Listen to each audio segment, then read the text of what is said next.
Campaign 2020 is sponsored by Wisconsin Hospital Association, Quick Trip,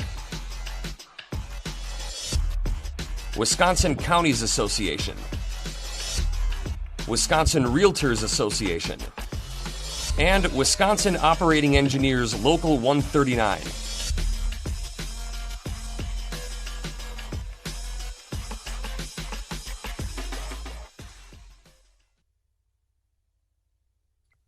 State Representative Shae Sortwell of Two Rivers is a Republican seeking re-election in the 2nd Assembly District. Shae, thanks for joining WisconsinEye. Welcome back. It's great to be back with you guys. You know, let me ask you this first question. The governor and Democrats say you guys should be in session right now, voting on that 9-bill policing reform package that the governor asked for a special session on. Any of those bills that you could support? What's your reaction to the governor's package? Well, you know, it was interesting. I think there's some potential in a couple of the bills. As a matter of fact, one of the bills is pretty similar to a Republican bill that was proposed a couple of years ago. It didn't get all the way through, relating to basically making sure we track the service records of police officers if they change departments, because you don't want a bad officer being passed from department to department. Right. So I think that one is a fairly decent idea. He changed it a little bit, and so we need to have a discussion about that. A lot of the bills, several of the bills, I think are do nothing, feel good bills. So, okay. I mean, you look at them, and I talked to a couple of the police. Like one of them was about requiring 8 hours of additional training per year. And I talked to the police, and they're like, "Yeah, we already do more than 8 hours. If you want to pass it, go ahead, but it doesn't do anything for us." Or they want to put universal standards into state statute. Well, we could do that, but it's already in state regulations. Okay. So once again, doesn't really accomplish anything. So there's potential in there. And look, I'm someone who has been very vocal and very supportive of criminal justice reform, but we also need to be very, very careful about anything we do related to these, because you don't want to have unintended consequences. That's why it really should go through the normal process, through the normal procedures. And, you know, it is a little bit disingenuous of the governor to try to call us into special session when he literally knows if you walk into the Capitol building, I know it's locked down for most of the public right now, which I don't like, but when the assembly chambers are in complete disrepair because they're fixing it, because we're always in recess over the summer before elections, and so he knows that there literally isn't a place for us to work right now in the assembly chamber. So it's a little bit disingenuous. But look, I've been offering to meet with him for months. When he released the package of bills back in June, he asked me if he'd meet with him, and I said absolutely. Let me know the time and the place. I'll be there. And then all of a sudden, once I agreed, the whole thing changed. And he's like, "Oh, well, no, I can only do a phone call." Like, well, no, I'd rather do it in person. We all know what happens when people do phone calls with the governor. So I said, I'd rather do it in person. And, you know, I'd put on a mask if he wants. I'd sit across the room. Heck, we could sit on the Capitol Square if we want. We could be outside, which is even better. So I'm open to discussing these kinds of things, and I want to work on these types of things. That's why I think the speaker's task force is a great idea, to try to actually get into these things and try to actually come up with real solutions and make sure we're not creating unintended consequences. But I'd be happy to work on those things. I've offered to work with him on those things. I've told him, I met with him almost 2 years ago and told him I'd be happy to work on criminal justice reform. And, you know, for 18 months, I didn't hear squat from him. But now all of a sudden in this emergency, no. We need to go through the regular process to make sure we do try to fix some issues in our system. At the same time, we're not creating unintended consequences. Okay, you mentioned masks. Let me ask this. Some Senate Republicans, quite a few of them, would like the legislature to convene to overturn that statewide mask edict. What's your position on that edict, statewide masks? My position is it's not even so much so. A lot of people don't understand that there's actually two things that the governor issued, all related to the mask, if that's what you want to say. He actually first issued an emergency declaration, and then under the authority listed in the emergency declaration, then he issued an additional executive order mandating the masks. So there's actually two things he issued. There is some disagreement as to whether you can mandate masks on people in general. We can have that discussion some other time. But more importantly, the actual issue right now, I don't believe it is legal to issue an additional emergency declaration on the same issue after the time has expired. He's given 60 days to operate an emergency declaration. And he had 60 days back in, March and April, May. He had.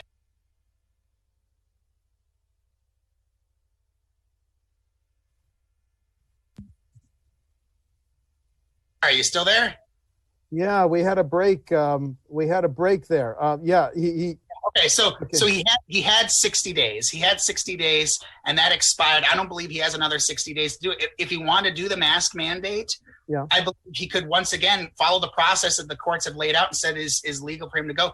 He had months after his emergency powers expired. He had months to follow the emergency rule process, which is about a 2-week process. The shortest you can possibly do it is about 2 weeks. So he had 2 months to do it. And instead of following the 2-week process, he decided to do what I believe is illegal. I don't believe you can issue an additional emergency declaration.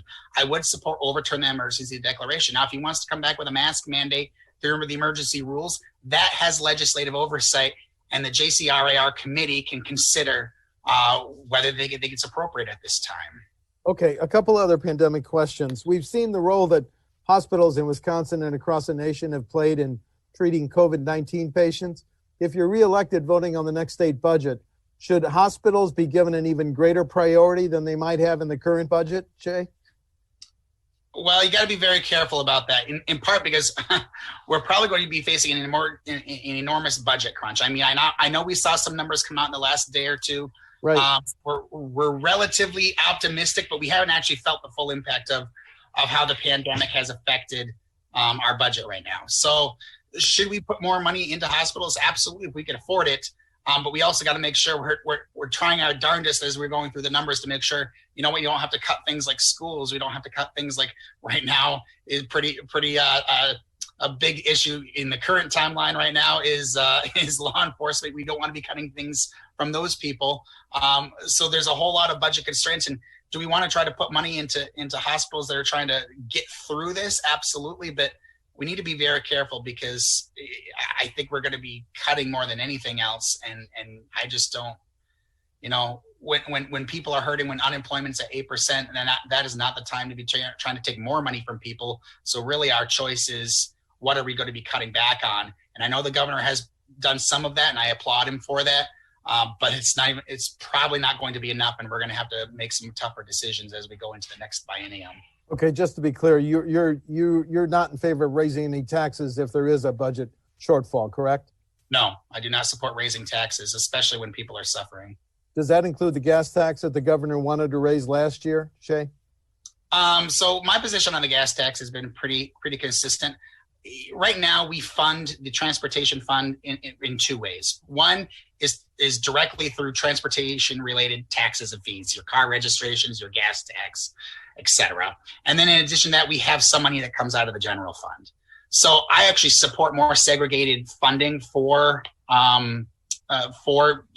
user-based fees, basically, which is what a gas tax is. So if we want to raise the gas tax, I don't have an objection to that per se as an individual issue, so long as we're not overall taking more money from the people. And so what happened in the last budget is, yes, we did actually increase the amount of money that was going into the segregated funds from, registration fees and such. But we had a corresponding tax cut somewhere else to make sure we weren't just taking more money from the people. We were saying, well, let's make this more focused on, if you're using transportation, then obviously you should be paying for transportation. Okay. Leaders of the Republican leaders of the U.S. Senate and yesterday State Senator Kappinga introduced a bill saying if you're a business or an organization and if you follow CDC guidelines on COVID to protect your customers and employers, you should be exempt from lawsuits. So since Senator Kappinga just introduced a bill, do we need a state law saying that, sir? I saw Senator Kappinga's bill, and I got the idea of what he was going for, and I appreciate it. My concern with the bill is that it kind of sets a bad precedent, not in that what he's trying to actually fix, because I actually agree with what he's trying to fix, where you've got, ambulance chasers trying to, sue businesses who are already hurting in order to, sue them and say, oh, well, you caught COVID there. You got COVID or Corona while you're at that business. Well, first of all, prove it. But what I was concerned about and why I didn't just immediately sign on to the bill, although I'd be happy if we had more discussions about the bill in the next session, why I didn't just jump on it immediately is I was concerned about it from the perspective of what kind of precedent does this set to say that we even believe that businesses or individuals are directly responsible for the fact that there's an illness in our society. I mean, I don't even know that. So you have to follow government recommendations because they're only recommendations, right? Coming from the CDC, you have to make sure you're following every government recommendation to be protected from a lawsuit. That was kind of my concern about it, is it kind of set that bad precedent of, look, it's not a law. We have certain health codes and stuff that are actually required in law that say you must do this if you're going to be a responsible business. I was not a big fan of saying, well, there's these recommendations out here. Oh, but by the way, if you don't do it, anybody who's happened to have walked into your store in the last several weeks and catches COVID, maybe there, maybe somewhere else, could possibly sue you. I actually think we had to. I get the potential in there, but I think the bill needs to be significantly better because you are not simply required to follow recommendations. There are mandates and there are recommendations, and that should not be a standard held to you to keep your business safe. Okay, new subject. Thank you. New subject. What's your position on legalizing both recreational and medical marijuana?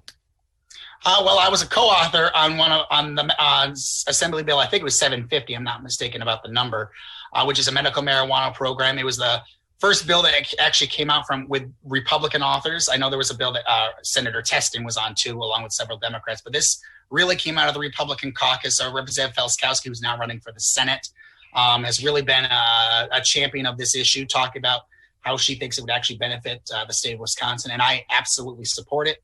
As a matter of fact, I was knocking on doors just yesterday, 2 days ago for this gentleman, and he's got a Trump sign in his front yard, and he's talking about how much he's upset about all the rioting and things. And then he talks about how much he really wants medical marijuana. So it's not even a partisan issue anymore, really. So I absolutely support a medical marijuana program. I think we want to try to be careful and consider about how we're doing it. One specific thing we made a point of doing in the bill that we proposed, and I really hope to get some traction on that in the next session, was we didn't want to be trying to profit off of sick people. So we made sure when we put it in play that the program we had did not have really high taxes or anything. People have talked about marijuana from a revenue standpoint. And if you have recreational, I suppose you can have that discussion. But I really did not want to be looking at this as we're going to put in a medical program to help sick people and then profit off of them. So we tried to keep the taxes just high enough to run the program, not aim more for the state. As far as recreational, look, I'm a pretty libertarian guy, so I really don't care all that much about marijuana use in general. I talked to a sheriff once, and he told me, he goes, Shae, my biggest concern is using under the influence. You give me some sort of enforceable standard to be able to make sure people are not using our roads unsafely. And he goes, I really don't care. I mean, you do what you want in your basement. I don't care. So that was coming from a sheriff. And so I looked at this. I did a survey actually of my district about a year and a half ago. I did it in the spring survey of 2019, and it was a 50-50 issue in my district. I mean, I can't remember which side won because it was within like 2 or 3 votes. And I want to say I had 1,500 people or so responding to the survey from my district. And mine's a pretty solid Republican district, and yet people were 50-50 on the issue. So it's not a real pressing issue for me. I did introduce a decriminalization bill because I think law enforcement needs to be focusing on more pressing issues such as thugs burning our cities down. So I do think that it shouldn't be necessarily our focus, and that's why I introduced the decriminalization bill. I don't think recreational, to be honest, is moving anytime soon in our state, but I think we're on the cusp of a medical program. Okay. The debate in the Capitol over who should draw the next congressional and legislative district lines. The Constitution says the party in control. The governor's proposed a People's Map Commission. Who's right? I think the Constitution is right. I mean, the Constitution made it pretty clear who's supposed to make this decision. It is a decision of the legislature. I mean, it makes that abundantly clear that the legislature is supposed to make this decision. The elected representatives of the people of Wisconsin redraw the maps every 10 years. Now, I know some people have talked about trying to do this People's Commission, as the governor called it, nonpartisan commission. I've heard people call it. Here's the thing.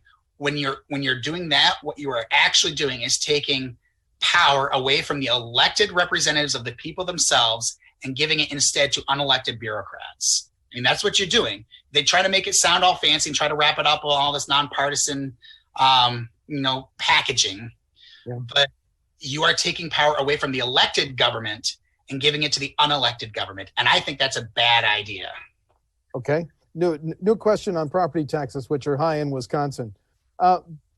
Wisconsin local governments and school districts have been living with property tax caps and limits for more than 20 years.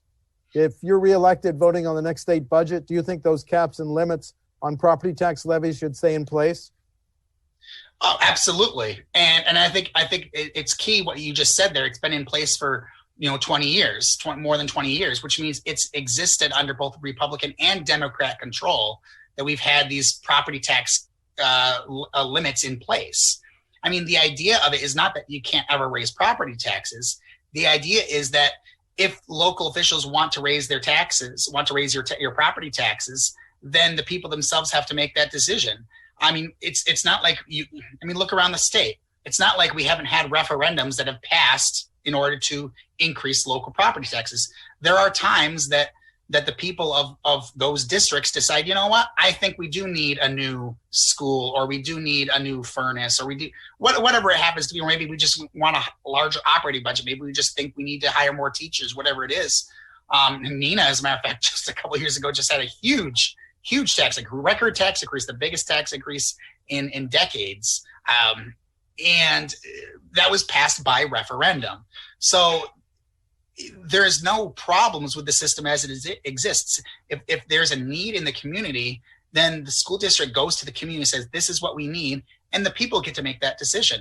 You can't get much more local control than the people themselves making the decision. That's actually why I live in a little small town of Gibson, even though I have a Two Rivers address. The little town of Gibson, it's 1,300 people. And when you're in an actual town, with these small towns, the actual governing authority in the town is not even the town board. It is actually the people themselves. We have town elector meetings where we actually make decisions. And so, I mean, that's the best form of government you can have, is when the people actually have to make that decision directly themselves. A related question. Do local governments, to reduce reliance on property tax, do they need to look at alternative sources of revenue? Milwaukee wants a half-cent sales tax. Representative Mako's got a plan saying if we expand the 5% sales tax to some now exempt services and products, give that money to local governments. Do local governments need new revenue options? I'm not a big fan in general of raising taxes. Manitowoc County, where I live, my district is split between Brown and Manitowoc County. Manitowoc County is one of the few counties left that has refused to do the sales tax. Our great county executive has continued to veto that whenever it's been tried to go through. And even in Brown County, even though they have it, it's sunsetted so that it ends after they pay for a certain project. So it's not just an ongoing sales tax. So Brown County and Manitowoc County that I have, both are not big fans in general of this additional sales tax. Now, I think you could have the discussion that Mako was talking about with looking at things that are exempt from the sales tax. Why are they exempt? But part of the problem too with trying to do these new revenues, I'll take the sales tax for instance. When they were proposing it for Manitowoc County, there was discussions among the town boards and everything about how much money we would get. Almost all of the money from those new revenue sources tend to get swallowed up by the cities. So City of Two Rivers, City of Manitowoc, City of Kiel in Manitowoc County would have swallowed the vast majority of those resources. And so the towns were looking at and say, well, so we're going to get a few $1,000s. Why would we support this new funding program if we're not even getting hardly any money from it? And there's really not a good way to get around it, because you either have to do it based off of property values, which obviously property values in cities tend to be higher, or you're doing it based off of population. Well, where are the population centers? They're in the cities. So there's really not a good way for especially the towns and things to try to deal with that.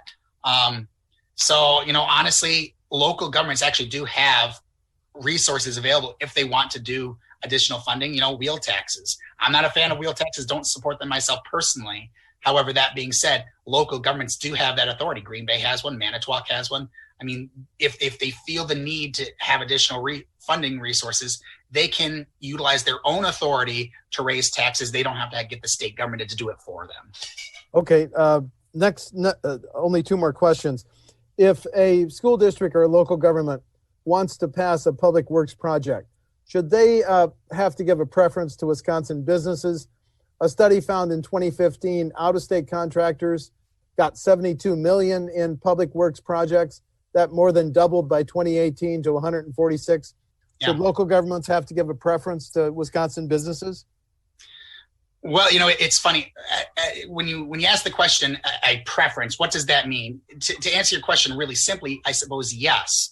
But here's the issue with it: is we also have to consider the other side of the argument, which is we want the taxpayers to pay the least amount of money for the service that they're purchasing, right? And so sometimes an out-of-state contractor may provide to build, let's say, build a new school. Maybe the out-of-state contractor says, "Hey, I can build that new school for $10 million." And the contractor out of Milwaukee or whatever could say, I could do it for $20 million. Well, do you go with the out-of-state guy that could do it for half the price of the in-state guy? What's interesting about it is even though a lot of sometimes you'll have those contracts go to the out-of-state contractors, they will actually then turn around and subcontract and are still hiring the local contractors. And so it's not necessarily that they are not still employed on the project. It's kind of going, kind of trickling down to them sometimes. And one critical thing we do need to remember related to that is sometimes you have projects that are so complex in certain ways that involve certain legal aspects that there might not be a whole lot of firms in the state of Wisconsin that actually have the legal authority to actually even bid on the project. And so sometimes you might have a project where there's literally one guy in the state that can actually do that project. But then you've got other people in other states that also have it because there's not a ton of them that do it. And so then the guy, if all you do is say, well, we're going to always give it to the guy in the state, then you don't actually have a real bidding system and he can bid whatever amount of money he wants. Okay.